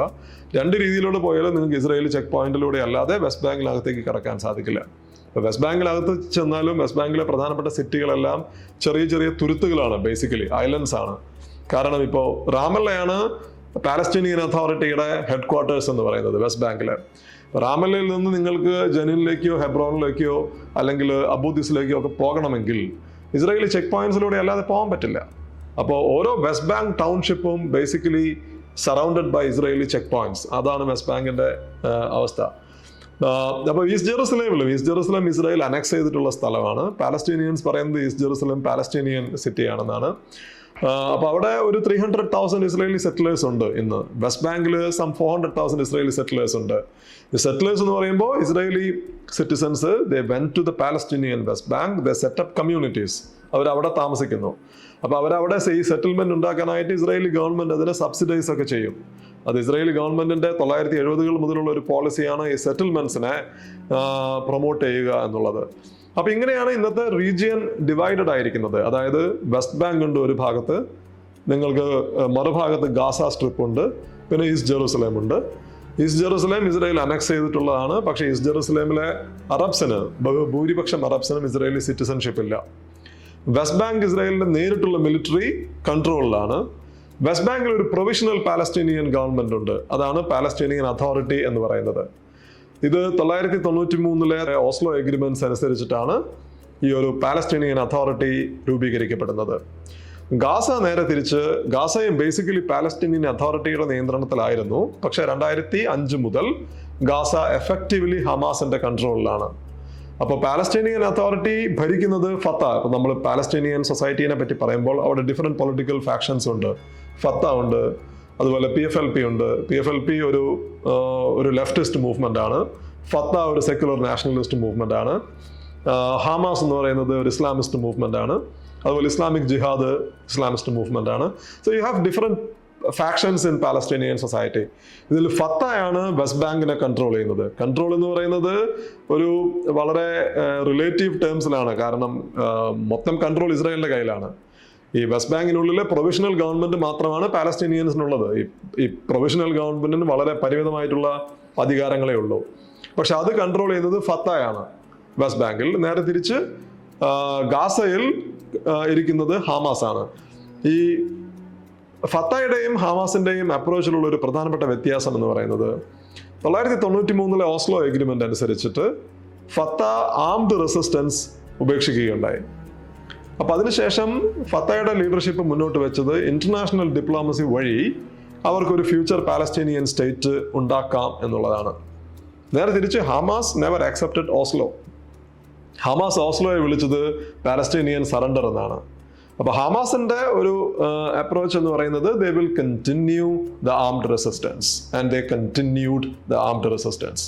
അതാണ് ബേസിക്കലി ഒക്ടോബർ 7 നയിച്ചത്. ഒക്ടോബർ 7 മുൻപ് നമ്മൾ വെസ്റ്റ് ഏഷ്യയെ പറ്റി നോക്കിക്കഴിഞ്ഞാൽ നമുക്ക് കാണാവുന്ന ഒരു കാര്യം, ഈ പാലസ്റ്റൈൻ ഇഷ്യൂ ബേസിക്കലി അതിനെ പറ്റിയിട്ട് ആരും കാര്യമായിട്ട് സംസാരിക്കുന്നുണ്ടായിരുന്നില്ല. കാരണം ബാരക് ഒബാമയുടെ സമയം മുതൽ ഇസ്രായേലും പാലസ്റ്റൈനും തമ്മിൽ ഒരു യാതൊരു രീതിയിലുള്ള സമാധാന പ്രക്രിയയും ഇല്ല. അത് ട്രംപിന്റെ സമയത്തും ഇല്ല, ബൈഡന്റെ സമയത്തും ഇല്ല. നേരെ തിരിച്ച് ട്രംപിന്റെ കഴിഞ്ഞ തവണ ട്രംപ് പ്രസിഡന്റ് ആയിരുന്ന സമയത്താണ് അബ്രഹാം അക്കോർഡ്സ് 2020 ഒപ്പുവയ്ക്കപ്പെടുന്നത്. അബ്രഹാം അക്കോർഡ്സ് അനുസരിച്ച് UAE, Morocco, Sudan and Bahrain 4 Arab രാജ്യങ്ങൾ ഇസ്രായേലുമായി നോർമലൈസേഷൻ എഗ്രിമെന്റ് സൈൻ ചെയ്യുന്നു. നോർമലൈസേഷൻ എഗ്രിമെന്റ് എന്ന് പറയുമ്പോൾ ഇസ്രായേലുമായി അവർ നയതന്ത്ര ബന്ധം സ്ഥാപിക്കുന്നു, അംബാസഡേഴ്സിനെ അയക്കുന്നു. അതിൽ സുഡാനായിട്ടുള്ള ബന്ധം ശരിയായിട്ട് വന്നിട്ടില്ല, കാരണം Sudan is at war with it self. പക്ഷെ മറ്റ് 3 രാജ്യങ്ങളും ഇസ്രായേലുമായി നയതന്ത്ര ബന്ധം സ്ഥാപിക്കുന്നു. Palestinians got nothing. ഇത് 1966 യുദ്ധത്തിന് ശേഷം അറബ് രാജ്യങ്ങൾ പറഞ്ഞത് പാലസ്റ്റീൻ പ്രശ്നം പരിഹരിക്കാതെ ഇസ്രായേലുമായി നയതന്ത്ര ബന്ധമോ സമാധാന കരാറോ അതുപോലെ തന്നെ ഡയലോഗോ സാധ്യമല്ല എന്നുള്ളതാണ്. അതിനുശേഷം 2 അറബ് രാജ്യങ്ങൾ ഇസ്രായേലുമായി സമാധാന കരാറിൽ ഏർപ്പെട്ടിട്ടുണ്ട്. 1978 ഈജിപ്തും 1994 ജോർഡാനും. അതിനുശേഷം 2000 സൗദി അറേബ്യ മുന്നോട്ട് വെച്ചിട്ടുള്ള ഒരു അറബ് പീസ് ഇനീഷ്യേറ്റീവ് എന്നുള്ള ഒരു പ്രൊപ്പോസൽ ഉണ്ട്. അറബ് പീസ് ഇനീഷ്യേറ്റീവ് അനുസരിച്ചിട്ട് സൗദി അറേബ്യ അന്നത്തെ സൗദി ഭരണാധികാരിയായിരുന്ന king Abdullah bin Abdul Aziz അദ്ദേഹം പറഞ്ഞത് അറബ് രാജ്യങ്ങൾ ഇസ്രായേലിനെ അംഗീകരിക്കും. എപ്പോൾ അംഗീകരിക്കും? തിരിച്ച് ഇസ്രായേൽ ഒരു പാലസ്തീനിയൻ രാഷ്ട്രത്തെ രൂപീകരിക്കാൻ സമ്മതിച്ചാൽ, അതായത് ഇസ്രായേൽ അവരുടെ അധിനിവേശത്തെ ഒക്യുപ്പേഷൻ അവസാനിപ്പിച്ചാൽ അറബ് രാജ്യങ്ങൾ ഇസ്രായേലിനെ അംഗീകരിക്കും. So this is like Israel has to withdraw from the occupied territories and open a path towards the creation of a Palestinian state based on the 1967 border, with East Jerusalem being its capital. അങ്ങനെ ഉണ്ടായി കഴിഞ്ഞാൽ Arab രാജ്യങ്ങൾ will offer complete diplomatic recognition to the state of Israel, bringing the conflict to an end. ഇതാണ് Arab peace initiative എന്ന് നമ്മൾ പറയുന്നത്. പക്ഷേ Abraham accords അനുസരിച്ച് പാലസ്തീനിയൻ ഇഷ്യൂ ഒരു ഇഷ്യൂ ആയിരുന്നിട്ടില്ല ഈ 4 അറബ് രാജ്യങ്ങൾ ഇസ്രായേലുമായി നയതന്ത്ര ബന്ധം സ്ഥാപിച്ചപ്പോൾ. അപ്പോൾ ബേസിക്കലി ഈ പാലസ്റ്റൈൻ ഇഷ്യൂവിനെ പറ്റിയിട്ട് ആരും സംസാരിക്കുന്നുണ്ടായിരുന്നില്ല. That was pushed to the corners of West Asia, right? പക്ഷേ പാലസ്റ്റൈനിയൻ ഇഷ്യൂ അതിൻ്റെ അർത്ഥം പാലസ്റ്റൈൻ ഇഷ്യൂ ഇല്ലാതായെന്നല്ല. വെസ്റ്റ് ബാങ്കിൽ 2023 ഒക്ടോബർ വരെ ആ വർഷം 250ഓളം ആളുകളാണ് കൊല്ലപ്പെട്ടത്. അലക്സയിൽ അതായത് ജെറുസലേമിൽ പല രീതിയിലുള്ള വയലൻസ് നടക്കുകയുണ്ടായി. ഗാസ തന്നെ കഴിഞ്ഞ ഏതാനും വർഷങ്ങളിൽ തുടർച്ചയായി ഇസ്രായേലി ആക്രമണങ്ങൾ ഗാസയിൽ ഉണ്ടായിട്ടുണ്ട്. ഹമാസ് ഗാസയിൽ നിന്ന് ഇസ്രായേലിലേക്ക് റോക്കറ്റ് അയക്കുന്നുണ്ട്, ഇസ്രായേൽ തിരിച്ച് ആക്രമിക്കുന്നുണ്ട്. സോ ഇത് പാലസ്റ്റൈൻ ഇഷ്യൂ കെപ്റ്റ് ബേണിംഗ്. പക്ഷേ ഒരു റീജിയണൽ അല്ലെങ്കിൽ ഇന്റർനാഷണൽ റെക്കഗ്നിഷൻ അതിനുണ്ടായിരുന്നിട്ടില്ല. എന്ന് മാത്രമല്ല, അബ്രഹാം അക്കോർഡ്സ് സൈൻ ചെയ്യപ്പെട്ടു. അതിനപ്പുറത്തേക്ക് സൗദി അറേബ്യ എന്ന് നമ്മൾ പറയുമ്പോൾ ആർഗ്യുബിളി ഇന്നത്തെ അറബ് ലോകത്ത് ഏറ്റവും പവർഫുൾ ആയിട്ടുള്ള രാജ്യമാണ് സൗദി അറേബ്യ. സൗദി രാജാവ് ഈ മക്കയുടെയും മദീനയുടെയും കസ്റ്റോഡിയൻ കൂടിയാണ്. അപ്പം അത്രയും പവർഫുൾ ആയിട്ടുള്ള ഒരാളാണ് അറബ് ലോകത്ത് അല്ലെങ്കിൽ ഇസ്ലാമിക് ലോകത്ത്. അപ്പോൾ സൗദി അറേബ്യയും ഇസ്രായേലും തമ്മിൽ ഒരു സമാധാന കരാറിൽ ഒപ്പുവെക്കുന്ന കാര്യങ്ങൾ വളരെ ദ്രുതഗതിയിൽ മുന്നോട്ട് പോയിക്കൊണ്ടിരിക്കുന്ന ഒരു സമയം കൂടിയായിരുന്നു 2023 എന്ന് പറയുമ്പോൾ. അങ്ങനെ ഒരു കോണ്ടെക്സ്റ്റിലാണ് ഒക്ടോബർ 7 അറ്റാക്ക് ഉണ്ടാവുന്നത്. So October 7 attack it was A very violent attack, അല്ലെ? 1200ഓളം ആളുകളാണ് അന്ന് ഇസ്രായേലിൽ കൊല്ലപ്പെട്ടത് ഹമാസിന്റെ ആക്രമണത്തിൽ. അപ്പം അതിനുശേഷം ഇസ്രായേൽ വൻ രീതിയിലുള്ള ഒരു മിലിറ്ററി ക്യാമ്പയിനും തുടരുകയുണ്ടായി. സോ ഇത് രണ്ടും, ഹമാസിന്റെ അറ്റാക്കും അതുപോലെ ഇസ്രായേലിന്റെ റിറ്റാലിയേറ്ററി മിലിറ്ററി ക്യാമ്പയിനും രണ്ടും വളരെ വയലന്റ് ആയിരുന്നു. ഉദാഹരണത്തിന് നമ്മൾ ഇസ്രായേലിലെ ആക്രമണം നോക്കിക്കഴിഞ്ഞാൽ കഴിഞ്ഞ 15 മാസത്തിനിടയിൽ 46,000 ആളുകളാണ് ഗാസയിൽ മാത്രം കൊല്ലപ്പെട്ടത്. 100,000-ലധികം ആളുകൾ വൂണ്ടഡ് ആണ്, മുറിവേറ്റവരാണ്. അതുപോലെ ഗാസയുടെ മൊത്തം പോപ്പുലേഷൻ അത് 2.3 മില്യൺ പീപ്പിൾ, 23 ലക്ഷം ആളുകൾ, അവരെല്ലാവരും ഡിസ്പ്ലേസ്ഡ് ആണ്. ഇപ്പോൾ ഗാസ, പ്രത്യേകിച്ച് north and Gaza completely is in ruins എന്നാണ് പറയുന്നത്. അവിടെ എല്ലാ ബിൽഡിങ്ങുകളും തകർക്കപ്പെട്ടു. ഐക്യരാഷ്ട്രസഭയുടെ തന്നെ അസസ്മെന്റ് അനുസരിച്ചിട്ട് 1/3 of Gaza standing structures have been destroyed by Israeli bombing. അപ്പോൾ അത്രയും വലിയ ഒരു ഹ്യൂമാനിറ്റേറിയൻ കറ്റസ്ട്രോഫിയാണ് ഗാസയിൽ ഉണ്ടായത്. ഹമാസിന്റെ അറ്റാക്കിൽ കൊല്ലപ്പെട്ടത് 1200ഓളം ആളുകളാണ് ഇസ്രായേലിൽ കൊല്ലപ്പെട്ടത്. So it was A very violent incident that what happen on October 7. പക്ഷെ ഇതിനൊരു കോണ്ടെക്സ്റ്റ് എന്ന് പറയുന്നത്, അതിനു മുൻപ് ഈ Palestine issue basically was pushed to the fringes of West Asia. പക്ഷെ ഹമാസ് ചെയ്തത് എന്താണ്? By carrying out the attack and triggering the latest phase of the war, basically Hamas reinstated the primacy of the Palestine question in West Asia. ഇപ്പോൾ ഇന്നിപ്പോൾ വീണ്ടും ഒരു Palestine issue address ചെയ്യാതെ, അത് ഏത് രീതിയിലാണെങ്കിലും അഡ്രസ്സ് ചെയ്യാതെ വെസ്റ്റ് ഏഷ്യയിൽ സമാധാനം ഉണ്ടാവില്ല എന്നുള്ള ഒരു റിയാലിറ്റിയിലേക്ക് വെസ്റ്റ് ഏഷ്യയിലെ പല രാജ്യങ്ങളും വീണ്ടും വന്നു എന്നുള്ള ഒരു കാര്യമാണ് നമ്മൾ കണ്ടത്. ഇസ്രായേൽ യുദ്ധം തുടങ്ങിയപ്പോൾ പറഞ്ഞത്, ഇസ്രായേൽ 2 പ്രധാനപ്പെട്ട ഒബ്ജക്റ്റീവാണ് ഇസ്രായേൽ മുന്നോട്ട് വെച്ചത്. ഒന്ന്, ഹമാസിനെ ഡിസ്ട്രോയ് ചെയ്യുക, തകർക്കുക എന്നുള്ളതാണ്. 2, ഹമാസ് പിടിച്ചെടുത്ത 250ഓളം ഹോസ്റ്റേജസിനെ റിലീസ് ചെയ്യുക എന്നുള്ളതാണ്. 15 മാസം നീണ്ടുനിന്ന യുദ്ധമാണ്. നമ്മൾ നേരത്തെ പറഞ്ഞതുപോലെ യുദ്ധത്തിൽ വലിയ കെടുതികൾ യുദ്ധത്തിലുണ്ടായിട്ടുണ്ട്. പക്ഷേ ഈ യുദ്ധത്തിലൂടെ ഇസ്രായേൽ തന്നെ മുന്നോട്ട് വെച്ചിട്ടുള്ള ഒബ്ജക്റ്റീവ്സ് ഒന്നും തന്നെ നേടാനായില്ല എന്നുള്ളതാണ് ഇതിൻ്റെ വേറൊരു യാഥാർത്ഥ്യം. ശരിയാണ്, ഗാസയെ നശിപ്പിക്കുക എന്നുള്ളതാണെങ്കിൽ യെസ്, ഗാസയെ ഒരു പരിധി വരെ നശിപ്പിച്ചിട്ടുണ്ട്, ഒരുപാട് പേരെ കൊന്നിട്ടുണ്ട്. പക്ഷേ ഹമാസിനെ തകർക്കാൻ കഴിഞ്ഞിട്ടില്ല എന്നുള്ളതാണ്. കാരണം അത് IDF തന്നെ ഏതാനും മാസങ്ങൾക്ക് മുൻപ് IDF സ്പോക്സ് പേഴ്സൺ തന്നെ പറഞ്ഞത് ഹമാസിനെ തകർക്കാൻ സാധിക്കില്ല എന്നാണ്. ഇപ്പോൾ നമ്മൾ US കഴിഞ്ഞ state secretary, Biden administration state secretary ആയിട്ടുള്ള ടോണി ബ്ലിങ്കൻ പറയുന്നത്, ഹമാസിന് എത്രത്തോളം ആളുകൾ നഷ്ടപ്പെട്ടോ അത്രത്തോളം ആളുകളെ ഹമാസ് വീണ്ടും റിക്രൂട്ട് ചെയ്തു എന്നാണ്. ഇപ്പോൾ സീസ് ഫയർ ഉണ്ടായതിനു ശേഷം നമ്മൾ വാൾസ്ട്രീറ്റ് ജേണൽ, അതുപോലെ അമേരിക്കൻ ന്യൂസ് ഏജൻസി AP ഒക്കെ നോക്കിക്കഴിഞ്ഞാൽ അവരിൽ വരുന്ന 2 വാർത്തകൾ. ഒന്ന്, വാൾസ്ട്രീറ്റ് ജേണൽ പറയുന്നത് Hamas is back in what is left of Gaza. AP ran a similar story. So basically cease fire ഉണ്ടായതിന് തൊട്ട് പിന്നാലെ Hamas is back on the street with their weapons. അപ്പോൾ ഹമാസിനെ തകർക്കുക എന്ന് പറയുന്നത് സംഭവിച്ചിട്ടില്ല. നേരെ തിരിച്ച് നമ്മൾ ഈ സീസ് ഫയർ എഗ്രിമെന്റും കൂടെ നോക്കിക്കഴിഞ്ഞാൽ നമുക്ക് ഒരു കാര്യം കൂടെ വ്യക്തമാവും. അതായത് ഓരോ ഇസ്രായേലി ഹോസ്റ്റേജിന്, Israeli and international hostages Hamas ഇപ്പോൾ റിലീസ് ചെയ്യുന്നത് in return for 30 Palestinian security prisoners എന്നുള്ളതാണ്. അതാണ് റേഷ്യോ 1:30. ഒരു ഹോസ്റ്റേജിന് 30 Palestinian prisoners. So this is not a winners agreement. So basically ഈ ഒരു 15 മാസം നീണ്ടുനിന്ന യുദ്ധത്തിന്റെ കെടുതികൾക്ക് ശേഷം ഒരു സീസ് ഫയർ ഇസ്രായേലിനെ അക്സെപ്റ്റ് ചെയ്യേണ്ടി വരികയാണ് ഉണ്ടായത്. യെസ്, ഹമാസിന് ഒരുപാട് നഷ്ടങ്ങൾ ഉണ്ടായിട്ടുണ്ട്. ഹമാസിന്റെ ടോപ്പ് ലീഡർഷിപ്പിനെ ഇസ്രായേൽ കൊന്നിട്ടുണ്ട്. അത് യാഹ്യ സിൻവർ ആയാലും മുഹമ്മദ് ദെയ്ബ് ആയാലും. ഹമാസിന്റെ മിലിറ്ററി ഇൻഫ്രാസ്ട്രക്ചർ കാര്യമായിട്ടുള്ള കേടുപാടുകൾ സംഭവിച്ചിട്ടുണ്ട്. പക്ഷേ നമ്മൾ മനസ്സിലാക്കേണ്ട ഒരു കാര്യം, ഹമാസ് ഒറിജിനലി ഒരു ഇൻസർജൻസി ആയിട്ടാണ്, ഒരു ഇസ്ലാമിസ്റ്റ് ഇൻസർജൻസി ആയിട്ടാണ് രൂപീകരിക്കപ്പെട്ടത്. അത് പിന്നീടാണ് ഒരു ഗവേണൻസ് സ്ട്രക്ചറിലേക്കൊക്കെ വരുന്നത്. ഹമാസ് ഇന്ന് വീണ്ടും ഒരു ഇൻസർജൻസിയിലേക്ക് മടങ്ങിപ്പോകുന്നതാണ് നമ്മൾ കാണുന്നത്. അപ്പോൾ പക്ഷേ രണ്ട് കൂട്ടർക്കും ഒരു സീസ് ഫയർ വേണമായിരുന്നു ബേസിക്കലി. അങ്ങനെയാണ് നമുക്ക് ഇന്നൊരു സീസ് ഫയർ, ജനുവരി 19 സീസ് ഫയറിലേക്ക് 2 കൂട്ടരും എത്തുന്നത്. ഇതൊരു 3 ഫേസ് സീസ് ഫയർ ആണ്. ഇതിൻ്റെ 1ാം ഘട്ടത്തിൽ ഇസ്രായേൽ 42 ദിവസത്തോളം നീണ്ടു നിൽക്കുന്ന സീസ് ഫയർ ആണ്. അതിൽ 30-ലധികം ഹോസ്റ്റേജസിനെയാണ് ഹമാസ് മോചിപ്പിക്കേണ്ടത്. അതിന് ഇക്വലൻ്റ് ആയിട്ടുള്ള, അക്കോർഡിംഗ് ടു ദ റേഷ്യോ, 1000-ഓളം സെക്യൂരിറ്റി പ്രിസണേഴ്സിനെ ഇസ്രായേൽ മോചിപ്പിക്കുന്നുണ്ട്. ജനുവരി 19 സീസ് ഫയർ നിലവിൽ വരുന്നത്. അപ്പോൾ 2-3 ആഴ്ചയ്ക്ക് ശേഷം ഇന്നും ആ സീസ് ഫയർ ഹോൾഡ് ചെയ്യുന്നുണ്ട്. പക്ഷെ ഇതിൻ്റെ കുറെ കൂടി ട്രിക്കിയർ ഫേസ് എന്ന് പറയുന്നത് 2ാം ഘട്ടവും 3ാം ഘട്ടവുമാണ്.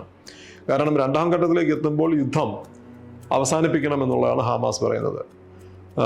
3ാം ഘട്ടത്തിൽ ഇസ്രായേലി സൈന്യം പൂർണ്ണമായും ഗാസയിൽ നിന്ന് പിൻവാങ്ങണമെന്നും. ഇത് നെതന്യാഹുവിനെ സംബന്ധിച്ചിടത്തോളം ഇത് ആക്സെപ്റ്റബിൾ അല്ല. നെതന്യാഹു യുദ്ധം അവസാനിപ്പിക്കാമെന്ന് കമ്മിറ്റ് ചെയ്തിട്ടില്ല. ഗാസയിൽ നിന്ന് ട്രൂപ്സിനെ പിൻവലിക്കാമെന്നും കമ്മിറ്റ് ചെയ്തിട്ടില്ല. നെതന്യാഹു ഗാസയിൽ നിന്ന് ഇസ്രായേലി ട്രൂപ്സിനെ പിൻവലിച്ചാൽ അതിൻ്റെ അർത്ഥം Hamas will continue to be in the ruling position in Gaza എന്നുള്ളതാണ്. That is unacceptable for Netanyahu, and if he does that his government will fall. അപ്പോൾ നെതന്യാഹുവിൻ്റെ മുൻപിലുള്ള ഒരു ഓപ്ഷൻ എന്ന് പറയുന്നത് യുദ്ധം തുടരുക എന്നുള്ളതാണ്. അങ്ങനെയാണെങ്കിൽ ഇനി യുദ്ധം തുടർന്നു കഴിഞ്ഞാൽ, അതായത് ഇപ്പോൾ ഗാസയിൽ നിന്ന് ഇസ്രായേലി സൈന്യത്തെ പിൻവലിച്ചില്ല എന്ന് കരുതുക, അങ്ങനെയാണെങ്കിൽ നമുക്കുണ്ടാകുന്നത് എന്താണ്? ഒരു വാർ ഓഫ് അട്രിഷൻ ആയിരിക്കും. കഴിഞ്ഞ ഏതാനും മാസങ്ങളിൽ കണ്ടതുപോലെയുള്ള ഒരു വാർ ഓഫ് അട്രിഷൻ ആയിരിക്കും ഉണ്ടായിരിക്കുക.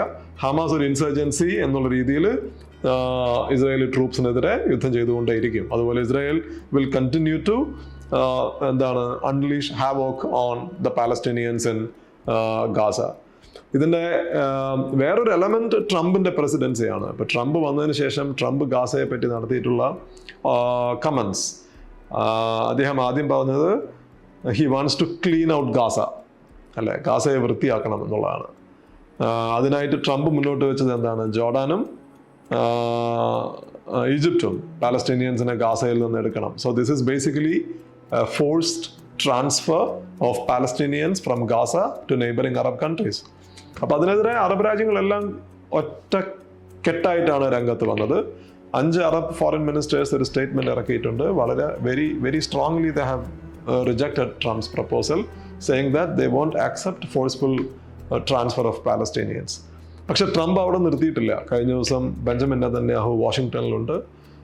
വാഷിങ്ടണിൽ വെച്ച് ട്രംപ് കാണുന്ന ആദ്യത്തെ ഫോറിൻ ലീഡറാണ് നെതന്യാഹു, ഇത്തവണ അദ്ദേഹം അധികാരത്തിൽ വന്നതിന് ശേഷം. അപ്പോൾ അതിനുശേഷം ട്രംപ് പറഞ്ഞത് ആവശ്യമാണെങ്കിൽ അമേരിക്കൻ ട്രൂപ്സിനെ ഗാസയിലേക്ക് അയക്കാൻ വരെ തയ്യാറാണെന്നാണ്. മാത്രമല്ല ഗാസയെ ക്ലീനപ്പ് ചെയ്യണമെന്നുള്ള കാര്യം അദ്ദേഹം വീണ്ടും പറയുന്നു. അപ്പോൾ ഇത് സൂചിപ്പിക്കുന്നത് സമാധാനത്തിനുള്ള പോസിബിലിറ്റി വളരെ കുറവാണെന്നാണ്. ഇതിൻ്റെ ഒന്നാം ഘട്ടത്തിൽ പരമാവധി ഹോസ്റ്റേജസിനെ കിട്ടുക എന്നുള്ളതായിരിക്കണം ഇസ്രായേലിൻ്റെ ലക്ഷ്യം. പക്ഷെ ഇത് 2ാം 3ാം ഘട്ടത്തിലേക്ക് പോകുമ്പോൾ കുറെ കൂടി സംഘർഷഭരിതമാവാനാണ് സാധ്യത. അപ്പോൾ ഒരു ഇമ്മീഡിയറ്റ്ലി നമ്മളൊരു സമാധാനത്തിനുള്ള ഒരു പോസിബിലിറ്റി കാണുന്നില്ല.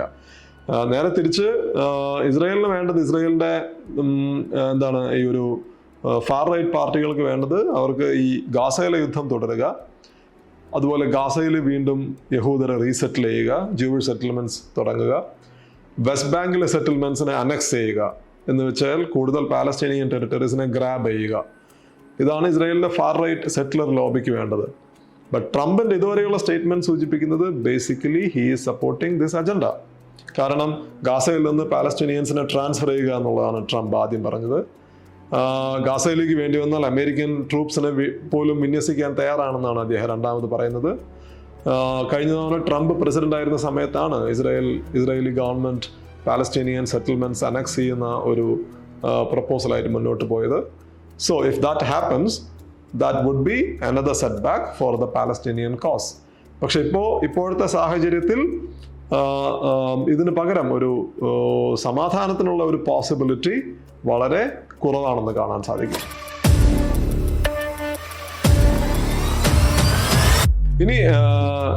ഇനി പറയേണ്ടത് എന്താണ് ഇതിൽ ഇന്ത്യയുടെ പൊസിഷൻ എന്നുള്ളതാണ്. ഇപ്പൊ നിങ്ങൾ വീണ്ടും if I refer to original sin again, അതിലൊരു ചാപ്റ്റർ ഇന്ത്യയുടെ പൊസിഷനെ പറ്റിയാണ്, ദ വ്യൂ ഫ്രം ഇന്ത്യ എന്ന് പറഞ്ഞ് നമ്മുടെ അവസാനത്തെ ചാപ്റ്റർ, കൺക്ലൂഷന് മുൻപുള്ള ചാപ്റ്റർ ബേസിക്കലി ഇന്ത്യയുടെ നിലപാട്, ഈ ഒരു പാലസ്റ്റൈൻ വിഷയത്തോടുള്ള ഇന്ത്യയുടെ നിലപാടിനെ പറ്റിയിട്ടാണ്. ആ ചാപ്റ്ററിൽ അതിൻ്റെ ഹിസ്റ്റോറിക്കൽ അപ്രോച്ചാണ് ഞാൻ പറയുന്നത്. പക്ഷെ നമ്മൾ ബ്രീഫ്ലി ഇന്ത്യൻ പൊസിഷനെ പറ്റി പറഞ്ഞാൽ, അപ്പോൾ നമുക്കറിയുന്ന പോലെ നമ്മൾ historically India was a champion of the Palestine cause. നേരത്തെ പറഞ്ഞല്ലോ, ഞാൻ നേരത്തെ പറഞ്ഞതുപോലെ നമ്മൾ 1947 UN വോട്ടിങ്ങിൽ ഇന്ത്യ ഈ ഒരു പാർട്ടിഷൻ പ്ലാൻ എതിരായിട്ടാണ് ഇന്ത്യ വോട്ട് ചെയ്തത്. പക്ഷെ ഇന്ത്യ ഇസ്രായേലിനെ അംഗീകരിച്ചു. കാരണം Israel is a newly formed country. 1948 പുതിയ രാഷ്ട്രം വന്നപ്പോൾ ഈ ന്യൂലി ഫോംഡ് രാജ്യത്തിന് അമേരിക്കയുടെയും സോവിയറ്റ് യൂണിയന്റെയും റെക്കഗ്നിഷൻ പെട്ടെന്ന്, American recognition comes in 11 minutes. Within a few days Stalin will also recognise Israel. അതായത് അന്ന് 1948 എന്ന് പറയുമ്പോൾ ഈ ഒരു കോൾഡ് വാറിന്റെ ആരംഭ ഘട്ടമാണ്. ആ ഒരു ആരംഭ ഘട്ടത്തിൽ സോഷ്യലിസ്റ്റ് ലോകവും കമ്മ്യൂണിസ്റ്റ് ലോകവും ഒരേപോലെ പുതിയ ഇസ്രായേൽ രാഷ്ട്രത്തെ അംഗീകരിക്കുന്നുണ്ട്. അപ്പോൾ ഇന്ത്യയും ഇസ്രായേൽ രാഷ്ട്രത്തെ അംഗീകരിക്കുന്നു. പക്ഷേ ഇസ്രായേലുമായി ഒരു സമ്പൂർണമായിട്ടുള്ളൊരു നയതന്ത്ര ബന്ധം ഇന്ത്യ സ്ഥാപിക്കുന്നത് 1990-കളിലാണ്, PV നരസിംഹറാവുവിൻ്റെ കാലത്താണ്. അത് അന്ന് വീണ്ടും ലോകക്രമം മാറുന്നു. സോവിയറ്റ് യൂണിയൻ ഇല്ലാതായി, അമേരിക്കയാണ് പുതിയ ലോകത്തിൻ്റെ master. There was a Madrid conference in 1991 and Oslo was underway. ടോക്സും എല്ലാം, ഒരു സമാധാനത്തിനൊരു അന്തരീക്ഷം ഉണ്ടായിരുന്നു. ആ ഒരു സാഹചര്യത്തിലാണ് ഇന്ത്യ ഇസ്രായേലുമായിട്ട് സമ്പൂർണ്ണമായിട്ടുള്ള നയതന്ത്ര ബന്ധം സ്ഥാപിക്കുന്നത്. അതിനുശേഷം ഇൻഡോ ഇസ്രായേലി റിലേഷൻഷിപ്പിൽ ഒത്തിരി മാറ്റങ്ങൾ വന്നിട്ടുണ്ട്. ഇന്ന് ഇസ്രായേൽ ഇന്ത്യയെ സംബന്ധിച്ചിടത്തോളം ഒരു വളരെ പ്രധാനപ്പെട്ട പാർട്ട്ണറാണ്. ഡിഫൻസ് കോർപ്പറേഷൻ, ടെക്നോളജിക്കൽ കോർപ്പറേഷൻ, അതുപോലെ ഇൻ്റലിജൻസ് കോർപ്പറേഷൻ, അങ്ങനെ പല പല ഘട്ടങ്ങളിലേക്ക് സ്പ്രെഡായി കിടക്കുന്ന ഒരു റിലേഷൻഷിപ്പാണ് ഇന്ത്യക്ക് ഇന്ന് ഇസ്രായേലുമായിട്ട് ഉള്ളത്. അതേസമയം തന്നെ ഇപ്പോഴത്തെ പ്രത്യേകിച്ചും BJP അധികാരത്തിലിരിക്കുന്ന സമയത്ത് ഒരു ഐഡിയോളജിക്കൽ ആംഗിൾ കൂടെ ഉണ്ടെന്ന് നമുക്ക് പറയാം. കാരണം BJPയുടെ ഐഡിയോളജി ഹിന്ദുത്വ ഐഡിയോളജിയാണ്. ഇവിടുത്തെ ഒരു റൈറ്റ് വിങ് സ്ഫിയറിനുള്ളിൽ ഇസ്രായേലിനോട് ഒരു വളരെ അടുത്ത ബന്ധമാണ് നമ്മൾ പൊതുവെ ആളുകളിലൊക്കെ കാണാൻ സാധിക്കുന്നത്. അങ്ങനെ പല പല എലമെന്റ്സ് നമുക്ക് കാണാം ഇന്ത്യയും ഇസ്രായേലും തമ്മിലുള്ള ഇന്നത്തെ ഒരു റിലേഷൻഷിപ്പിൽ. പക്ഷെ അതേസമയം തന്നെ നമ്മൾ ഗവൺമെന്റ് ഓഫ് ഇന്ത്യയുടെ പോളിസി എടുത്തു കഴിഞ്ഞാൽ ഇസ്രായേലിനോട് യാതൊരു രീതിയിലുള്ള ഹോസ്റ്റിലിറ്റിയും ഇല്ല, അടുത്ത ബന്ധമാണുള്ളത്. പക്ഷേ ഈ പാലസ്റ്റൈൻ വിഷയത്തിൽ വരുമ്പോൾ ഇന്ത്യയുടെ ഒരു balanced approach, India continues to balance എന്നുള്ള ഒരു സംഗതിയാണ് നമുക്ക് കാണാൻ കഴിയുക. ഉദാഹരണത്തിന് ഇപ്പോൾ October 7 അറ്റാക്ക് ഉണ്ടായ സമയത്ത് ഇമ്മീഡിയറ്റ്ലി പ്രധാനമന്ത്രിയുടെ ട്വീറ്റ് ഉണ്ടായിരുന്നു. അദ്ദേഹം പറഞ്ഞത് ഈ ഒരു ഭീകരാക്രമണത്തെ അപലപിക്കുന്നു, ഇസ്രായേലുമായിട്ടുള്ള ഒരു സോളിഡാരിറ്റി പ്രഖ്യാപിക്കുന്നു, എറ്റ്സെട്ര. അതേസമയം തന്നെ ഏതാനും ദിവസങ്ങൾക്ക് ശേഷം നമ്മുടെ ministry of foreign affairs, external affairs, MEAയുടെ ഒരു സ്റ്റേറ്റ്മെന്റ് വരുന്നു. അതിൽ പറയുന്നത് India supports the 2-state solution എന്നാണ്. ഇപ്പം നമ്മൾ അതിനുശേഷം നോക്കിക്കഴിഞ്ഞാൽ ഫോറിൻ മിനിസ്റ്റർ S. ജയശങ്കർ ഈ വിഷയത്തെപ്പറ്റി പലപ്പോഴും സംസാരിച്ചിട്ടുണ്ട്. അദ്ദേഹം മ്യൂണിക് സെക്യൂരിറ്റി കോൺഫറൻസിൽ പറഞ്ഞത് ഇതിൻ്റെ ഒരു പ്രധാനപ്പെട്ട പ്രശ്നം എന്ന് പറയുന്നത് പാലസ്തീനിയൻ ജനതയ്ക്ക് അവരുടെ രാഷ്ട്രം നിരാകരിക്കപ്പെട്ടിരിക്കുകയാണ് എന്നുള്ളതാണ്. മലേഷ്യയിൽ വെച്ച് സംസാരിക്കുമ്പോൾ അദ്ദേഹം പറഞ്ഞത് Israel should be and should have been mindful of the civilian casualties of Gaza എന്നതാണ്. ഇപ്പോൾ പ്രധാനമന്ത്രി നരേന്ദ്രമോദി അദ്ദേഹം മഹ്മൂദ് അബ്ബാസിനെ കണ്ടപ്പോൾ, പാലസ്തീനിയൻ പ്രസിഡന്റ് മഹ്മൂദ് അബ്ബാസിനെ കണ്ടപ്പോൾ അതേപോലെ തന്നെ ഇറാന്റെ മരണപ്പെട്ട പ്രസിഡന്റ് ഇബ്രാഹിം റൈസി, ഹെലികോപ്റ്റർ ക്രാഷിൽ കഴിഞ്ഞ മെയ് മാസം മരണപ്പെട്ട പ്രസിഡന്റ്, അദ്ദേഹത്തെ കണ്ടപ്പോൾ, അദ്ദേഹവുമായിട്ട് ഫോണിൽ സംസാരിച്ചപ്പോൾ പ്രധാനമന്ത്രിയും പറഞ്ഞത് പാലസ്തീനിയൻ സിവിലിയൻ കാഷ്വാലിറ്റീസ്, അതായത് ഇസ്രായേലിന്റെ ആക്രമണത്തിലുള്ള സിവിലിയൻ കാഷ്വാലിറ്റീസ് ആക്സെപ്റ്റബിൾ അല്ല എന്നുള്ളതാണ്. അതായത് ഒരു സമയം തന്നെ നിങ്ങൾ ഇസ്രായേലുമായിട്ടുള്ള വളരെ വാമായിട്ടുള്ള റിലേഷൻഷിപ്പ് മെയിൻറ്റെയിൻ ചെയ്യുന്നു, പക്ഷെ അതേസമയം തന്നെ നിങ്ങൾ ഒരു പാലസ്തീനിയൻ കോസിനെ സപ്പോർട്ട് ചെയ്യുന്നു, അല്ലെങ്കിൽ പാലസ്തീനിയൻ ഒരു സിവിലിയൻ കാഷ്വാലിറ്റിയിൽ നിങ്ങൾ ആശങ്ക പ്രകടിപ്പിക്കുന്നു. അങ്ങനെ ഒരു പൊസിഷനാണ് ഇന്ത്യ എടുക്കുന്നത്. ബേസിക്കലി ഒരു ബാലൻസ്ഡ് പൊസിഷനാണ് ഇന്ത്യ എടുക്കുന്നത്.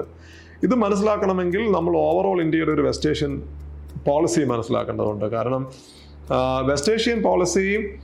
ഇന്ത്യയുടെ വെസ്റ്റ് ഏഷ്യൻ പോളിസി എന്ന് പറയുന്നത് ഇസ്രായേലിനെ മാത്രം കേന്ദ്രീകരിച്ചിട്ടുള്ള ഒന്നല്ല. ഇന്ത്യയുടെ വെസ്റ്റ് ഏഷ്യൻ പോളിസിക്ക് പ്രധാനമായിട്ടും നമുക്ക് 3 പില്ലേഴ്സ് കാണാൻ സാധിക്കും. അത് ഒന്ന് ഇസ്രായേലാണ്, ഒന്ന് അറബ് വേൾഡാണ്, which I would say is the most important pillar. മൂന്നാമത്തെ ഇറാനാണ്. ഇറാൻ ഇന്ത്യയെ സംബന്ധിച്ചിടത്തോളം ഒരു ജിയോഗ്രഫിക്കൽ റീസൺസ് വെച്ച് നോക്കുമ്പോൾ ഇറാൻ വളരെ പ്രധാനപ്പെട്ട ഒരു കൺട്രിയാണ്. നമ്മൾ ചബഹർ പോർട്ട് ബിൽഡ് ചെയ്തത് നമ്മളാണ്. Iran is our gateway to central Asia, അല്ലേ?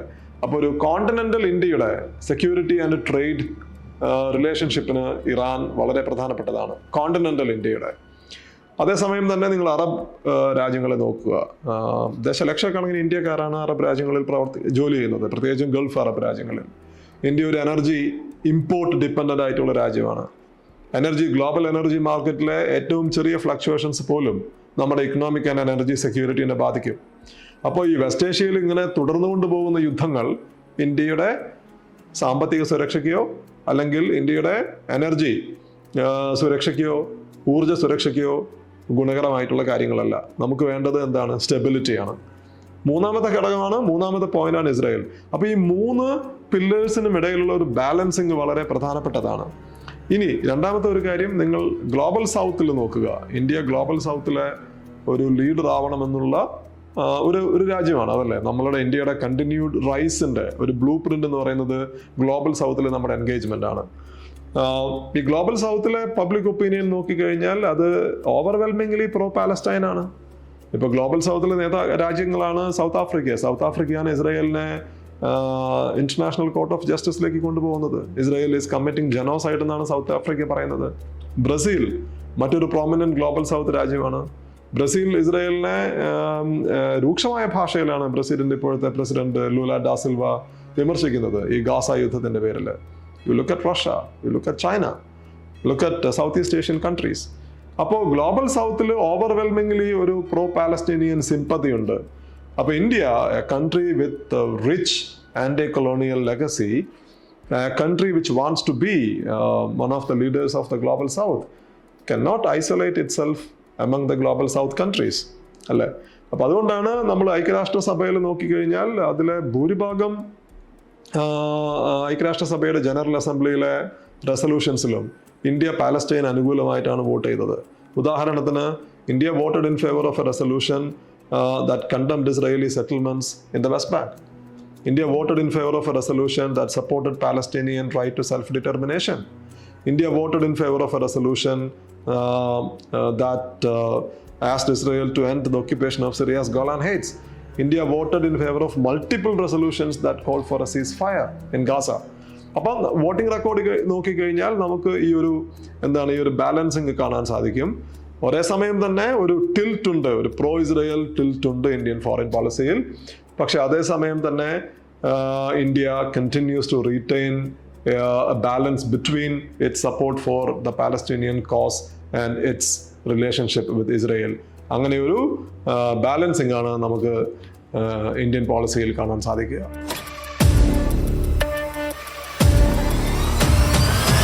അതേപോലെ തന്നെ നമ്മൾ ഈ വിഷയത്തെ പറ്റി നമ്മളിപ്പോൾ October 7 കണ്ടു, അതിനുശേഷം ഉണ്ടായിട്ടുള്ള യുദ്ധം കണ്ടു, സീസ് ഫയർ ഉണ്ട്. പക്ഷെ സീസ് ഫയറിന് നേരിടേണ്ടി വരുന്ന ചാലഞ്ചസിനെ പറ്റി സംസാരിച്ചു. പക്ഷെ ഓവറോൾ ഒരു ലാർജർ ക്വസ്റ്റ്യൻ എന്ന് പറയുന്നത്, എന്താണ് ഇതിനുള്ളൊരു സൊല്യൂഷൻ? പലരും ചോദിക്കുന്ന ഒരു ചോദ്യമാണ്, will there be peace, will there be a solution? ഒരു സിമ്പിൾ സൊല്യൂഷൻ എന്ന് പറയുന്നത് ഒക്യുപ്പേഷൻ അവസാനിപ്പിക്കുക എന്നുള്ളതാണ്. കാരണം ഒരു ഇന്റർനാഷണൽ ഡിമാൻഡാണത്. പാലസ്റ്റൈൻ ഷുഡ് ബി ഫ്രീ, ഒരു പുതിയ പാലസ്റ്റീനിയൻ രാഷ്ട്രം ഉണ്ടാക്കുക എന്നുള്ളതാണ് ഇതിൻ്റെ ഒരു സിമ്പിൾ സൊല്യൂഷൻ. പക്ഷെ അത് പ്രാക്ടിക്കലി അത് നടക്കുന്നില്ല എന്നുള്ളത് നമുക്കറിയാം. എന്തുകൊണ്ടാണ് അത് നടക്കാത്തത് എന്നുള്ളതാണ്. ഇപ്പം ലോകത്തിലെ ഭൂരിഭാഗം രാജ്യങ്ങളും സപ്പോർട്ട് ചെയ്യുന്നത് 2 സ്റ്റേറ്റ് സൊല്യൂഷനെയാണ്, ഇന്ത്യ ഉൾപ്പെടെയുള്ള രാജ്യങ്ങൾ. 2 സ്റ്റേറ്റ് സൊല്യൂഷൻ എന്ന് പറയുമ്പോൾ അതിൻ്റെ ഒരു അർത്ഥം എന്താണ്? ഒരു സ്വതന്ത്രമായിട്ടുള്ള പാലസ്തീനിയൻ രാഷ്ട്രം ഉണ്ടാക്കുക എന്നുള്ളതാണ്. കാരണം ഇസ്രായേൽ രാഷ്ട്രം അവിടെ ഉണ്ട്. 1948 ഇസ്രായേൽ രാഷ്ട്രം ഉണ്ടാക്കി, അതിന് ഇന്റർനാഷണലി റെക്കഗ്നൈസ്ഡ് ആയിട്ടുള്ള ലെജിറ്റിമേറ്റ് ആയിട്ടുള്ള ഇസ്രായേൽ രാഷ്ട്രമുണ്ട്. അപ്പം അതുകൊണ്ട് നമ്മൾ 2 സ്റ്റേറ്റ് എന്ന് പറയുമ്പോൾ, ദ്വിരാഷ്ട്രം എന്ന് പറയുമ്പോൾ അതിൻ്റെ യഥാർത്ഥത്തിലുള്ള മീനിങ് നമുക്ക് ഒരു പാലസ്തീനിയൻ രാഷ്ട്രം ഉണ്ടാക്കുക എന്നുള്ളതാണ്. പക്ഷെ എന്തുകൊണ്ടാണ് അത് സാധ്യമല്ലാത്തത്? അത് സാധ്യമല്ലാത്തത് പ്രധാനമായിട്ടും നമ്മളൊരു രാഷ്ട്രം ഉണ്ടാക്കണമെങ്കിൽ അതിൻ്റെ അത്യാവശ്യ കാര്യങ്ങൾ നോക്കുക. അതിൻ്റെ ബോർഡർ എന്താണ്, അതിൻ്റെ ക്യാപിറ്റൽ എന്താണ്, അതിൽ താമസിക്കുന്ന ആളുകൾ, അതിൻ്റെ സിറ്റിസൺസ് ആരാണ്, ഇങ്ങനെയുള്ള ചോദ്യങ്ങളൊക്കെയാണ് നമ്മുടെ മുമ്പിലേക്ക് വരിക. ഒരു പാലസ്തീൻ രാഷ്ട്രം ഉണ്ടാക്കുമ്പോൾ എന്താണ് ഈ പാലസ്തീൻ രാഷ്ട്രത്തിൻ്റെ അതിർത്തി എന്നുള്ളതാണ് ഫണ്ടമെൻ്റൽ ആയിട്ടുള്ള ചോദ്യം. അതിൽ പാലസ്തീനിയൻസും പറയുന്നത്, അല്ലെങ്കിൽ ബഹുഭൂരിപക്ഷം ഇന്റർനാഷണൽ കമ്മ്യൂണിറ്റിയും പറയുന്നത് 1967 ബോർഡറാണ്. 1967 യുദ്ധത്തിലാണ് ഇസ്രായേൽ നമ്മൾ ഈ പറയുന്ന വെസ്റ്റ് ബാങ്കും ഗാസയും പിടിച്ചെടുക്കുന്നത്, ഈസ്റ്റ് ജെറൂസലേമും. 1967 ബോർഡർ എന്ന് പറയുമ്പോൾ ഇസ്രായേൽ അതിന് ബ്ലൂ ലൈൻ എന്നാണ് വിളിക്കുക. അപ്പോൾ ഇസ്രായേലി പട്ടാളവും ഇസ്രായേലി സെറ്റിലേഴ്സും ബ്ലൂ ലൈനുള്ളിലേക്ക് പിന്മടങ്ങണം എന്നുള്ളതാണ് 1967 ബോർഡർ എന്നുള്ളത് കൊണ്ട് ഉദ്ദേശിക്കുന്നത്. അതായത് Gaza, the whole of West Bank and the half of Jerusalem which is east Jerusalem. ഇത് മൂന്നും ഉൾച്ചേരുന്ന ഒരു പാലസ്തീനിയൻ സ്റ്റേറ്റ്. പക്ഷേ ഇസ്രായേൽ ഇന്ന് ലോകത്തിലെ സ്വതന്ത്രമായിട്ട് ഒരു അതിർത്തി ഇല്ലാത്ത ഒരേയൊരു രാഷ്ട്രമായിരിക്കും ഇസ്രായേൽ. ഒരു പക്ഷേ ഒരേയൊരു റിക്കഗ്നൈസ്ഡ് രാഷ്ട്രമായിരിക്കും. ഇസ്രായേലിന് ഒരു ബോർഡർ ഇല്ല, ഫൈനൽ ബോർഡർ ഇല്ല. ഇസ്രായേൽ ഒരു എക്സ്പാൻഡ് ചെയ്തുകൊണ്ടിരിക്കുന്ന, ചെറിയ രീതിയിലാണെങ്കിലും എക്സ്പാൻഡ് ചെയ്യുന്ന ഒരു രാജ്യമാണ്. അപ്പോൾ നമ്മൾ ഈ പറയുന്ന വെസ്റ്റ് ബാങ്കിൽ തന്നെ നേരത്തെ പറഞ്ഞല്ലോ 700,000 7 ലക്ഷത്തോളം ഇസ്രായേലി സെറ്റിലേഴ്സ് ഉണ്ട്. അപ്പോൾ ഇവരെല്ലാവരെയും പിൻവലിക്കണം എന്നുള്ളതാണ് 1967 ബോർഡർ എന്നുകൊണ്ട് ഉദ്ദേശിക്കുന്നത്. ഏത് ഇസ്രായേലി പ്രധാനമന്ത്രിയാണ് 7 ലക്ഷത്തോളം ഇസ്രായേലി സിറ്റിസൺസിനെ, അവരവിടെ കാലങ്ങളായിട്ട് 1970 മുതൽ താമസിക്കുന്ന ആളുകളുണ്ട് അവിടെ. അവർ ഇല്ലീഗലായിട്ട് താമസിക്കുന്ന ആളുകളാണ്. അവരെ ലീഗലി സ്പീക്കിംഗ് അവരെ പിൻവലിക്കേണ്ടതുമാണ്. പക്ഷേ ഏത് ഇസ്രായേലി പ്രൈം മിനിസ്റ്ററാണ് അത് ചെയ്യുക എന്നുള്ളതാണ് പ്രാക്ടിക്കലി നമ്മൾ നേരിടുന്ന ചോദ്യം. രണ്ട്, ഇന്ന് സെറ്റിലേഴ്സ് എന്ന് പറയുന്നത് പഴയ പോലെയല്ല. ഇന്ന് സെറ്റിലേഴ്സ് ഒരു വളരെ പ്രോമിനൻ്റ് ആയിട്ടുള്ള കമ്മ്യൂണിറ്റിയാണ് ഇസ്രായേലിൽ. അവർ പൊളിറ്റിക്കലി പവർഫുള്ളാണ്. ഇപ്പോൾ ഇത്താമർ ബെൻ-ഗവിർ അല്ലെങ്കിൽ സ്മോത്രിച്ച് മുതലായ politicians, Ben Gvir was the national security minister and Smotrich is the finance minister. They are settler politician, settler കമ്മ്യൂണിറ്റിയിൽ നിന്ന് വരുന്ന പൊളിറ്റീഷ്യൻസ് ആണ്. അവരുടെ പൊളിറ്റിക്കൽ പാർട്ടിയാണ് ഇന്ന് നെതന്യാഹുവിനെ അധികാരത്തിലിരുത്തുന്നത്. നെതന്യാഹുവിൻ്റെ കോalition പാർട്ട്നേഴ്സാണ് അവർ. അപ്പോൾ ഇന്നത്തെ സെറ്റിലർ കമ്മ്യൂണിറ്റി എന്ന് പറയുന്നത് പൊളിറ്റിക്കലി പവർഫുൾ ആണ്. അപ്പോൾ അതുകൊണ്ട് ഇസ്രായേൽ ഇവരെ പിൻവലിക്കുക എന്നുള്ളത് logically at least at this point of time is not acceptable. അപ്പോൾ ഒരു സ്വതന്ത്രമായിട്ടുള്ളൊരു അതിർത്തി കണ്ടുപിടിക്കുക, അല്ലെങ്കിൽ ഈ സെറ്റിലേഴ്സിനെ എന്ത് ചെയ്യണം എന്നുള്ള കാര്യത്തിലാണ് ഒന്നാമത്തെ പ്രശ്നം. രണ്ട്, ക്യാപിറ്റൽ. പാലസ്തീനിയൻസ് പറയുന്നത് east Jerusalem should be the capital of A future Palestinian state. പക്ഷേ ഈസ്റ്റ് ജെറുസലേമിലാണ് നമ്മൾ ഈ പറയുന്ന ഓൾഡ് സിറ്റി ഉള്ളത്. ഓൾഡ് സിറ്റിയിലാണ് 3 അബ്രാഹമിക് ഫെയ്ത്തിൻ്റെയും ഹോളി പ്ലേസസ് ഉള്ളത്. ഫോർ എക്സാമ്പിൾ, മുസ്ലിംസിനെ സംബന്ധിച്ചിടത്തോളം അൽ-അക്സ മോസ്ക്, ജ്യൂസിനെ സംബന്ധിച്ചിടത്തോളം അവരുടെ വെയിലിംഗ് വാൾ അല്ലെങ്കിൽ വെസ്റ്റേൺ വാൾ എന്ന് പറയുന്നത് വിലാപത്തിൻ്റെ മതിൽ. അത് യഹൂദരെ സംബന്ധിച്ചിടത്തോളം അവരുടെ രണ്ടാമത്തെ ടെമ്പിളിൻ്റെ അവശിഷ്ടമാണ് ഈ വിലാപത്തിൻ്റെ മതിൽ. മുസ്ലിംസിന് അൽ-അക്സ മോസ്ക് എന്ന് പറയുമ്പോൾ അവിടെ നിന്നാണ്, ആ ഒരു ഹറമ ഷെരീഫ് കോമ്പൗണ്ടിൽ നിന്നാണ് പ്രവാചകൻ അദ്ദേഹത്തിൻ്റെ നൈറ്റ് ജേർണി നടത്തുന്നത്, സ്വർഗത്തിലേക്ക് പോയതെന്ന് അവർ വിശ്വസിക്കുന്നത്. ഇവിടെ നിന്ന് അധികം വൈകാതെ ഒരു 500 മീറ്ററോളം മാറിക്കഴിഞ്ഞു കഴിഞ്ഞാൽ നമ്മൾ ചർച്ച് ഓഫ് ഹോളി സെപ്പൽക്കറിലെത്തും. ക്രിസ്ത്യൻസിനെ സംബന്ധിച്ച് അവിടെയാണ് യേശു ക്രിസ്തുവിനെ ക്രൂസിഫൈ ചെയ്യുന്നത്, അദ്ദേഹത്തെ ബറി ചെയ്യുന്നത്, അദ്ദേഹം മരണത്തിൽ നിന്ന് സ്വർഗത്തിലേക്ക് ഉയർത്തെഴുന്നേൽക്കുന്നത്. ഇതെല്ലാം നടക്കുന്ന കോമ്പൗണ്ട് അവിടെയാണ് ക്രിസ്ത്യൻസിനെ സംബന്ധിച്ചിടത്തോളം. നമ്മൾ 3 അബ്രാഹമിക് ഫെയ്ത്ത് എടുത്തു കഴിഞ്ഞാൽ ഈ 3 കൂട്ടർക്കും ഹോളി ആയിട്ടുള്ള ഒരു നഗരമാണ് ജെറുസലേം. അത് മാത്രമല്ല, ജെറുസലേം എന്ന് പറയുന്നത് 1000ഓളം വർഷങ്ങളായിട്ട് ഒരുപാട് യുദ്ധങ്ങൾ കണ്ടിട്ടുള്ള ക്രൂസൈഡ്സിൻ്റെ കാലം മുതൽ, അതിനു മുൻപ് ബാബിലോണിയൻ അറ്റാക്ക്, അതിനുശേഷമുള്ള റോമൻസിൻ്റെ ആക്രമണം, അതിനുശേഷമുള്ള മുസ്ലിം ഇൻവേഷൻ, അതിനുശേഷമുള്ള ക്രിസ്ത്യൻ ഇൻവേഷൻ, അതിനുശേഷമുള്ള ആയൂബിദ് ഇൻവേഷൻ, അതിനുശേഷമുള്ള ഓട്ടോമൻ കോൺകർ ഓഫ് ജെറുസലേം. അങ്ങനെ ഒരു ദീർഘമായിട്ടുള്ള ചരിത്രമാണ്. ഓട്ടോമൻസിന് ശേഷം ബ്രിട്ടീഷ് കോൺകർ ഓഫ് ജെറുസലേം, അതിനുശേഷം ജോർഡാൻ പിടിച്ചെടുക്കുന്നു, പിന്നീട് വീണ്ടും യഹൂദർ പിടിച്ചെടുക്കുന്നു, ഇസ്രായേൽ പിടിച്ചെടുക്കുന്നു. അങ്ങനെ സുദീർഘമായിട്ടുള്ള ചരിത്രമുള്ള ഒരു നഗരമാണ് ജെറുസലേം. ഈ ജെറുസലേമാണ് പാലസ്തീനിയൻസും ഇസ്രായേൽ ഒരേപോലെ ക്ലെയിം ഉള്ളത്. അപ്പോൾ പാലസ്തീനിയൻസ് പറയുന്നു ഓൾഡ് സിറ്റി അല്ലെങ്കിൽ ഈസ്റ്റ് ജെറുസലേം അവരുടെ ക്യാപിറ്റൽ ആവണം. ഇസ്രായേൽ പറയുന്നു ജുഡായിസത്തിലെ ഏറ്റവും പ്രധാനപ്പെട്ട, ഏറ്റവും വിശുദ്ധമായിട്ടുള്ള വിലാപത്തിൻ്റെ മതിൽ ഇരിക്കുന്നത് ഓൾഡ് സിറ്റിയിലാണ്. How can we give that away എന്നുള്ളതാണ് ഇസ്രായേലീസ് പറയുന്നത്. ഇസ്രായേൽ പറയുന്നത് Jerusalem, the whole of Jerusalem is their undivided eternal capital എന്നുള്ളതാണ്. അപ്പോൾ നിങ്ങൾക്ക് അതിർത്തിയുടെ കാര്യത്തിലൊരു തീരുമാനമില്ല, ക്യാപിറ്റലിൻ്റെ കാര്യത്തിലൊരു തീരുമാനമില്ല. മൂന്നാമത്തേത്, ഇസ്രായേൽ രാഷ്ട്രം ഉണ്ടാകുമ്പോൾ നോക്കൂ, ഇസ്രായേൽ രാഷ്ട്രം ഉണ്ടാവുന്നത് നമ്മളന്ന് ബ്രിട്ടീഷ് പാലസ്റ്റൈൻ എന്ന് പറയുന്ന സ്ഥലത്താണ്. അവിടെ ലോക്കലി താമസിക്കുന്ന ലക്ഷക്കണക്കിന് ആളുകളുണ്ട്. അപ്പോൾ ഈ രാഷ്ട്രം ഉണ്ടായപ്പോൾ അവിടെ നിന്ന് ഡിസ്പ്ലേസ്ഡ് ആയത് 7,50,000 പാലസ്റ്റീനിയൻസ് ആണ്. ദേ became refugees over the course of the creation of the state of Israel 1948-1949. ഇവർ വെസ്റ്റ് ഏഷ്യയിലെ പല ഭാഗത്തേക്ക് ചിഹ്ന ഭിന്നമായി പോയിരിക്കുന്ന ആളുകളാണ്. നമ്മൾ according to international laws they have a right to return to their homes. അവരുടെ ഹോംസ് എന്ന് പറയുന്നത് ഇന്നത്തെ ഇസ്രായേലാണ്, ഇസ്രായേൽ പ്രോപ്പറാണ്. They have a legitimate right to return to their homes. But if they return to their homes, that will change Israel's demography. അപ്പോൾ വീണ്ടും Israel എന്ന് പറയുന്നത് ഇസ്രായേലിൻ്റെ ബേസിക് ലോ അനുസരിച്ച് it is A nation state for the Jewish people. അതാണ് Israeli basic law പറയുന്നത്. അപ്പോൾ അതിൻ്റെ ഒരു ഡെമോഗ്രാഫിയെ റാഡിക്കലി ഓൾട്ടർ ചെയ്യുന്ന യാതൊരു രീതിയിലുള്ള കോംപ്രമൈസിനും ഇസ്രായേലിൻ്റെ കറണ്ട് ലീഡർഷിപ്പ് തയ്യാറാവില്ല. അപ്പം അതുകൊണ്ട് ഒരു കാലത്തും ഇസ്രായേലിൻ്റെ ഒരു ലീഡറും ഈ പാലസ്തീനിയൻ റെഫ്യൂജീസ് തിരിച്ചു വരുന്നതിന് അംഗീകരിച്ചിട്ടില്ല. അപ്പോൾ ഇത്തരത്തിലുള്ള കണ്ടൻഷ്യസ് ഇഷ്യൂസ് നിലവിലുള്ളത് കൊണ്ടാണ് അതിർത്തി ആയാലും ക്യാപിറ്റൽ ആയാലും പാലസ്തീനിയൻ റെഫ്യൂജീസിൻ്റെ അവസ്ഥയായാലും ഈ വിഷയങ്ങളിൽ ഒന്നും തന്നെ ഒരു സൊല്യൂഷൻ ഇല്ലാത്തത് കൊണ്ടാണ് നമ്മൾ ഇന്നും ഈ പാലസ്റ്റൈൻ വിഷയത്തിൽ ഒരു സസ്റ്റൈനബിൾ ആയിട്ടുള്ള ഒരു പീസ്ഫുൾ റെസൊല്യൂഷൻ നമ്മൾ കാണാത്തത്. ഇനി തുടർന്നും നമ്മളുടെ സമീപ ഭാവിയിൽ ഇതിനൊരു പരിഹാരം ഉണ്ടാവുക ബേസിക്കലി എന്താ പറയുക പ്രായോഗികമല്ല.